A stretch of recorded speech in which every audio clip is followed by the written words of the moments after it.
Today I have with me a very interesting gentleman whom I just met today, and Jaime Suchlicki. Suchlicki. This is a mouthful. Like such luck. Such luck. Oh, there you go. That's a good one. Very easy. Yeah. And you're director of the Cuban Studies Institute, Correct. which you founded after you left the Well, university. I left the University of Miami Miami. after 50 years. Right. I retired, and then I needed something to do. So I wanted to continue what I was doing at the university, which is Cuban studies and research. And we opened this nonprofit organization. Right. So we're going to learn all about that. And we're going to talk about things that are going on in Cuba now, the immigration that's going on. And you've written so many great articles. I had no idea. So as I was researching, I found out I need to get a hold of some of your stuff because it looks like so fascinating. Well, some of us more interested in all that. Well, we'll see. Anyway, before we start, I have to thank South Florida PBS. They sponsor my show. And if you are not a member, you need to be. Such a great resource in our community. You get a magazine once a month if you're a member. You can, if you're a Passport member, you can see all these amazing shows for free. And so they have WPBS, WXCL, and allhealthtv.com. If you ever have a question on health, go to allhealthtv.com. I do watch many of their programs. Yeah, amazing, huh? Yeah. So, yeah, I tape a lot of them too. So you can watch them later, like Bocelli and that kind of stuff. So anyway, so let's talk about what's going on. Well, just recently we had this huge group of Cubans that landed on the Keys.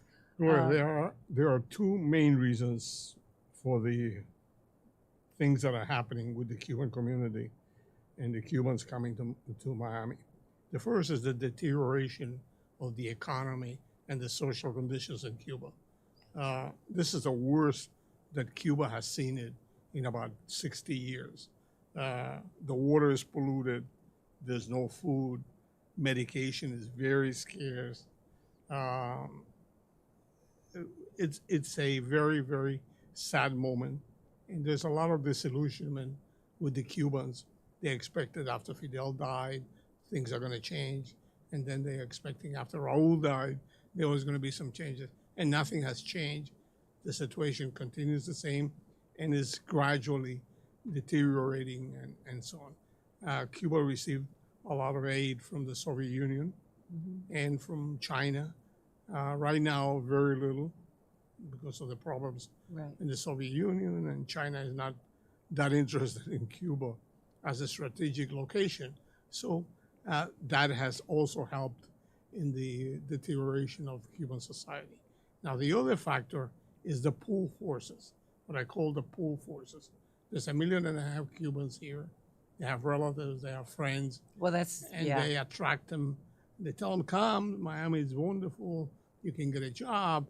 And so a lot of people are attracted, but besides the push forces, which are the economy and the social conditions, is the pull of people wanting to reunite with their families. Yeah. Now, beyond that, there are a lot of factors now. Before, you could go out legally and arrive in the United States. That is now being reorganized and maybe reopened.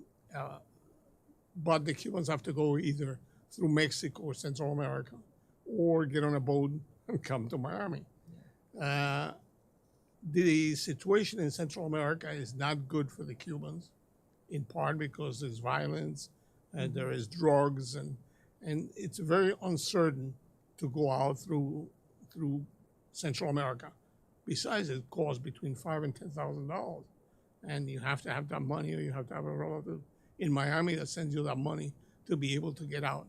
So the attraction of getting out through Central America has deteriorated.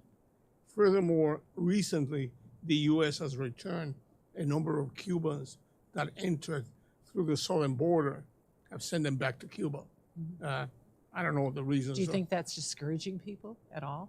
That's discouraging from going through Central America and Mexico, and encourage them from taking a boat and trying to come directly. Yeah. So the direction of migration has changed a little bit from trying to get out through Mexico and getting out directly into South Florida. And South Florida has traditionally been the place how you get into the United States for the Cubans. The Mariel and other great numbers of Cubans came to Miami through that way. So it's going to increase, no doubt. There's no great amount of boats in Cuba, so that limits the amount of people that can leave the island. And there's also been traditionally a restrictive policy on the part of the Cuban government, either sinking boats or arresting or turning boats back to Cuba that are trying to get to Miami. For some reason, I think this is not happening now. I think the Cubans or the Cuban authorities are looking the other way and letting Cubans come out. In part, maybe to put pressure on the United States to change its policy, or in part because they don't care if people go out. There's less mouth to Fewer feed. people. I was going to say fewer people to feed. Right? That's exactly right. Yeah. So for some reason, that is another factor that is happening. So we've got a number of factors that are increasing the migration out of Cuba into South Florida. It's going to continue. No way this is going to stop. No, of course not. First of all, because people are desperate. The situation in Cuba is horrible. There's no hope of improvement. So people are getting out, and they want to get out any way they can. Okay. Do you see any solution to the problem? No. No. No, I think that the dictatorship in Cuba is strong. The military is unified. The security apparatus is very good. They're not willing to make changes or relinquish power. So they are staying, and they want the Cuban people to obey and continue the way they've continued for 50 years. Well, that's a sad state of affairs. And so I'm not sorry. optimistic that this is going to... Yeah. There was one sign, for example, in July of last year, or the year before last, the Cubans jumped in the streets. There were demonstrations throughout the island. They were disorganized and not directed by anybody, but it showed the degree of frustration and unhappiness among the Cubans. So they tried demonstrating and so on. Well, about 1,000 people were arrested. Many of them were sentenced to 20 years. Some of them were beaten up and killed. So it scared the population, at least temporarily, for a while. Put it at bay. It may jump up again, but I think for a while now, the Cubans are going to be quiet and trying to, well, get out of Cuba and manage as best as they can. Yeah. Oh, man. So it's depressing because it's a nice island, it's beautiful, and so on. But what about the part of the island that, you know, you hear about the German and the Canadian tourists and everybody going, and it's one side of the island that everything is beautiful. No, even in Havana, there are new hotels that have been built and so on. For the European, it's cheap to travel to Cuba. Exactly. So many of them, they're going to... so is that how the people in power are being paid? No, there's a lot of things that they're getting money. One is they control the whole economy. So whatever they export between tobacco and sugar and tourism, they get that money, and that's how they live. There's also drug dealing, and Cubans are very involved in the drug business. Oh, wow. So that's part of that. So there are a number of things that the Cubans are doing that are making money, but it's money for an elite. It's not for the average Cuban in the street. They're not improving. Well, do you think that going to Cuba as tourists is supporting that regime? Is that something maybe people need to think twice about as a moral issue? The major hotels are not Cuban. The major hotels are run by Europeans or built by Europeans. So you have... But they've got to be paying taxes or something to the you Cuban pay government. something, and you pay a concession to the Cuban government. So the Cuban government makes a little money out of this. Now, tourism spends money, but it's a limited amount of money, it's only geared toward the sector that runs the tourist economy. It doesn't filter down to the population. Most tourists go to Havana, and there are a lot of places in Cuba that is not Havana. So nobody goes to those places. So if you live in the rural areas in the eastern part of Cuba or the western part of Cuba, you don't get affected and touched by the tourism. If you're in Havana, sure, you get some. But tourism is not an industry that is long-term to develop a country. We seem to think about tourism. Because we're Florida. We're in Florida. No, but Florida is stable. It's been here for a long time. There's no violence. There's no problems. It's not dependent on the international economic markets and so on. So Cuba, if there is some problem, violence or riots or medical problems, the tourism won't go. So it fluctuates between periods in which a lot of tourists are going and some periods that are not going. For example, the cruise ships are not going to Cuba now. They used to go for a while during the Obama administration. He opened and a lot of tourists went to Cuba. But again, they go to Cuba and spend a day or two. Right. Not enough to make a They're difference. not staying, the cruise ships are not staying in the hotels. No. Yeah. And they eat in And then during the pandemic, they must have didn't killed. go. Yeah. And people are going on cruise ships, they eat in the cruise ships. Exactly. And they go shopping for a pair of maracas or Right, some souvenir. some little souvenir. Yeah, but that they doesn't don't spend help a lot of money. Doesn't Yeah. help the economy, right? Yeah. So what do you, as far as your studies, the mission of the Cuban Studies Institute, what is your mission? I know you're encouraging or trying to promote and collect historical data, information, cultural, music. We talked about music. My old friend Eloy. We have a what do you database that we created called Cubans in America .us. And that database has all kinds of information about Cuban America. It's amazing. If you How want many to know amazing anything about music or history, right, it's there. It's very easy to find. We also support the U.S. government in terms of information and analysis. We do research for the U.S. government. And in the Cuban community, we are one of the principal sources of analysis of what's happening in the island. Mm-hmm. And you have a lot of people that feed you information and of course, information is easy to find. Yeah. Analysis is difficult. So, that's where you come in? Yes. What do you do with the information? Well, you can do it and say, oh, here it is. Okay, Here it is. You figure it out. Yeah, I got to figure out why the Cubans are coming out, why they're staying, what is the future of the government, and that's the kind of stuff that the U.S. government is interested. They're also interested in Cuba's involvement in various parts of the world. We were talking about terrorism. Terrorism.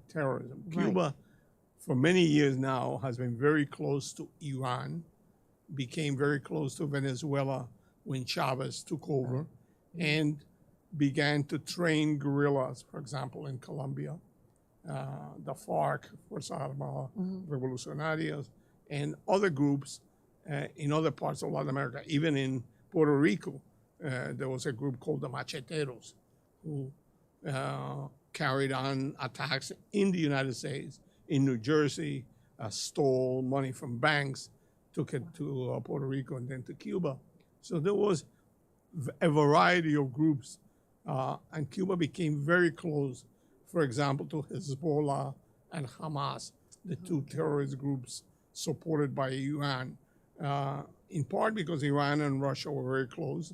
Russia was supporting Cuba, and Iran was also supported Cuba, not financially, but internationally and so on, helping them out. So they, in exchange, provided information, intelligence to the Iranian. As you know, this week they're going to release a woman named Ana Belén Montes, who was a analyst, the highest analyst, in the U.S. government toward Cuba. She was in the Department of Defense. And she was for 18 years a spy for the Cuban government. So she was providing the Cuban government for all the military plans and all the things that they were doing in the Pentagon. So that kind of information was transmitted to friends of Cuba.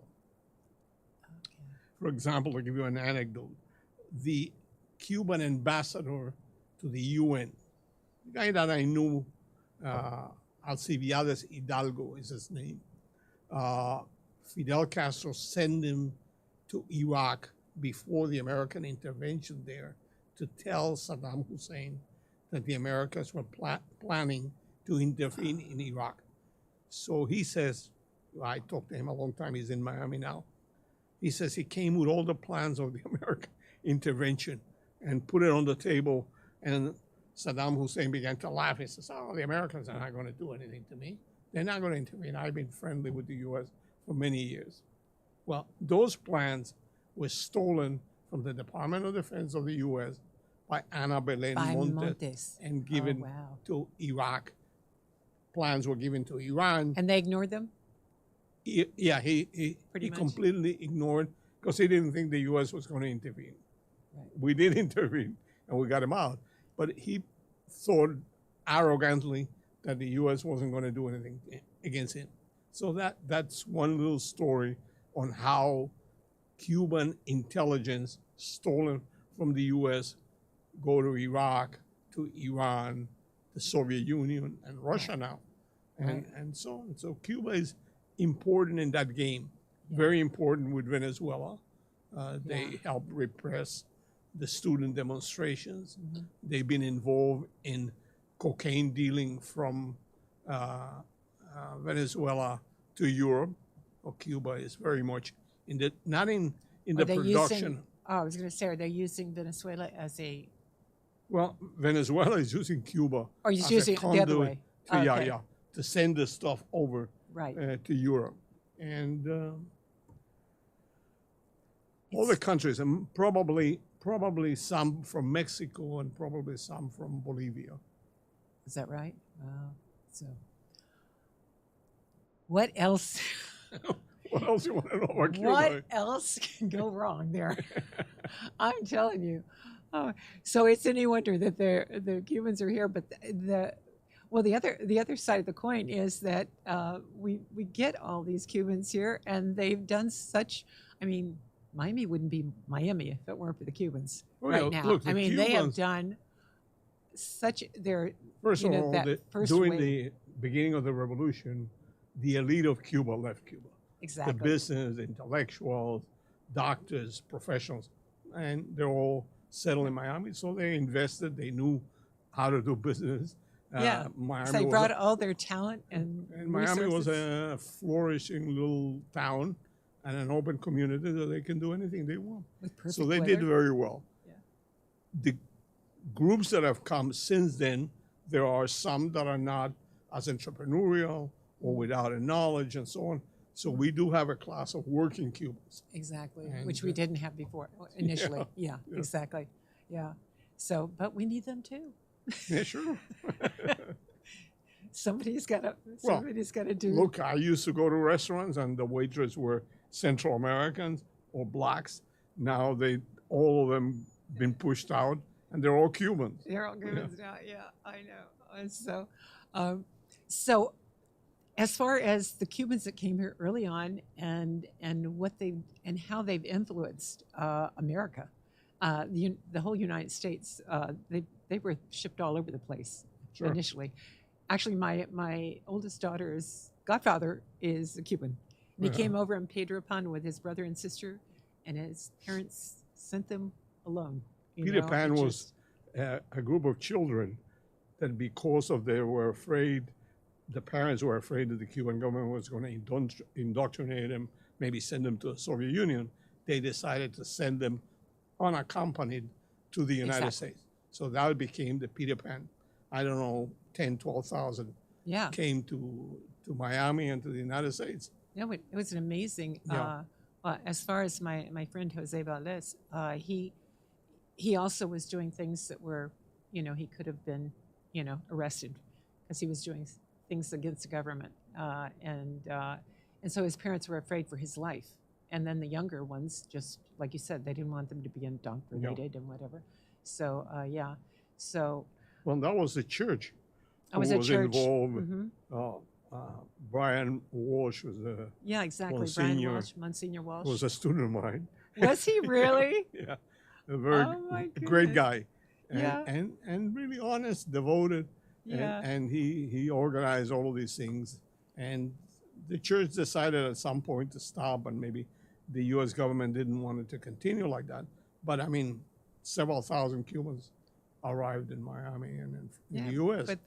But they were distributed all over. all over, yeah. But they all wind up coming to Miami after a while. My buddy ended up in St. Pete with an Italian family. All right. So he ended up speaking Spanish with an Italian accent. Hey, and eating spaghetti. And eating spaghetti. Yeah, but Eloy was one of those too, wasn't he? At Pedro Pan. Yeah. Eloy Cepero. Eloy Cepero, yeah. Yeah, and he was a great collector of Cuban music and right. a student of mine also. Yeah. Oh, was he really? Yes. Oh my gosh. Yeah, he's a great guy. Yeah. So I would say he's in the Coral Gables Hall of Fame. So Eloy, if you're listening, Yes. call me. you We should haven't talked listen. in a long time. Yeah, we haven't talked in a long time. Yeah.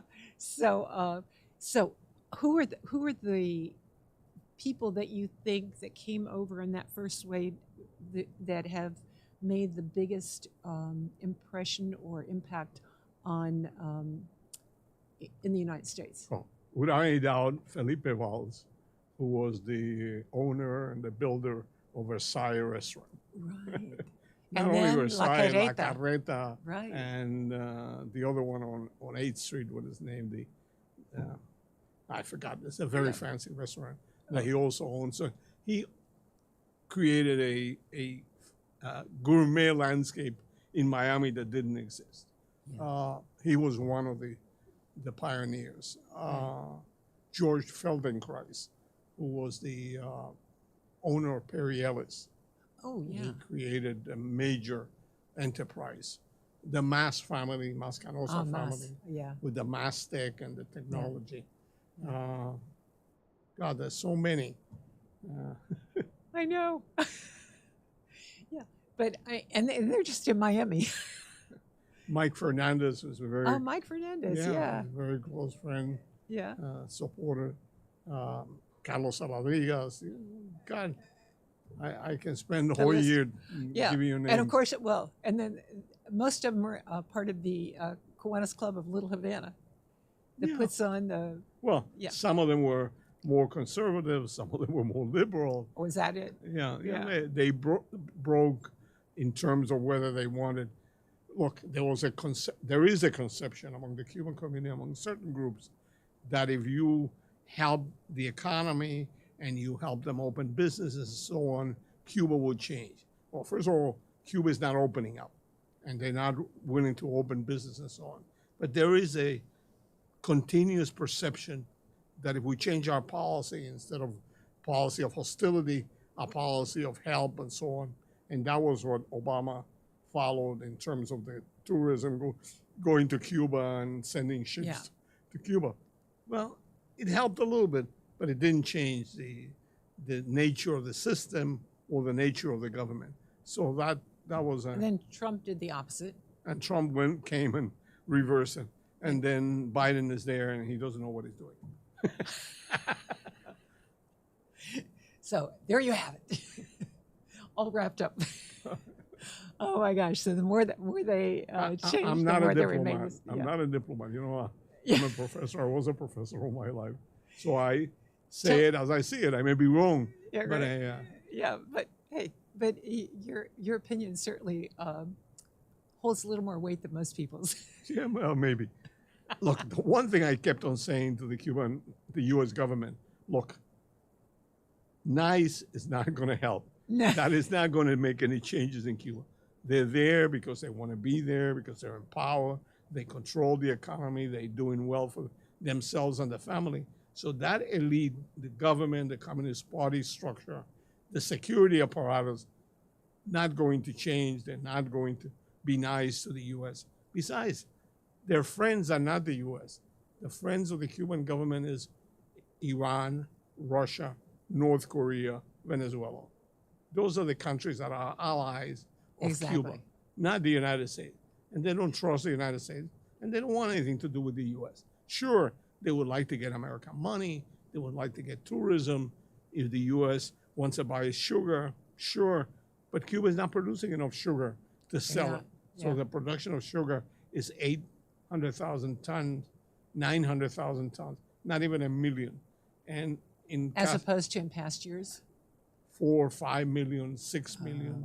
There was a 9 million year. So, and besides, you can buy sugar any place in the world now, whether it's Dominican Republic or Asia. So sugar is cheap and not a productive crop. Yeah, but drugs are. Cigars, maybe. But there's a limited amount of cigars you can produce in Cuba. And most of those cigars are produced now are committed to Spain and the European market. So even if the U.S. could buy Cuban tobacco and Cuba wanted to sell it to the U.S., they won't be able to buy it because there is a control and a flow of Cuban tobaccos going to Europe. Well, is it still illegal to buy Cuban cigars or import them? Yes, it is illegal. You can't bring it into the U.S. It's a part of the embargo. You can bring in 5 cigars in your wallet, and they won't. This customs won't maybe want to arrest you. Look for it or arrest you, or they may confiscate it depending on how.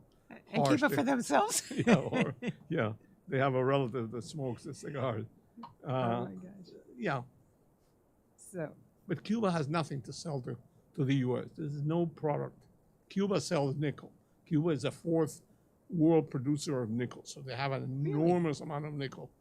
It's being sold primarily to Canada and at a very cheap price because the price of nickel has gone down significantly.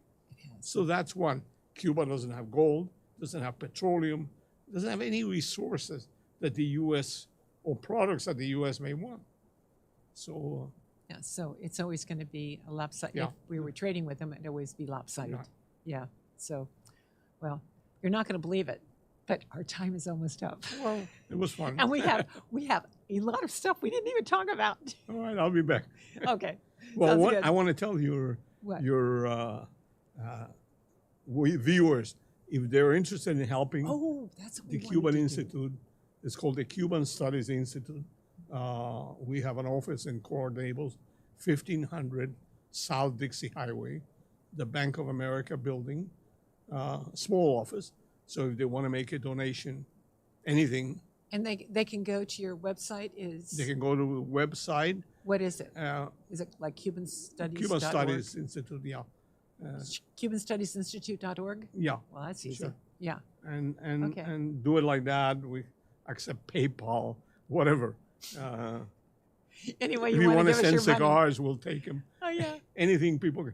But we do need some help.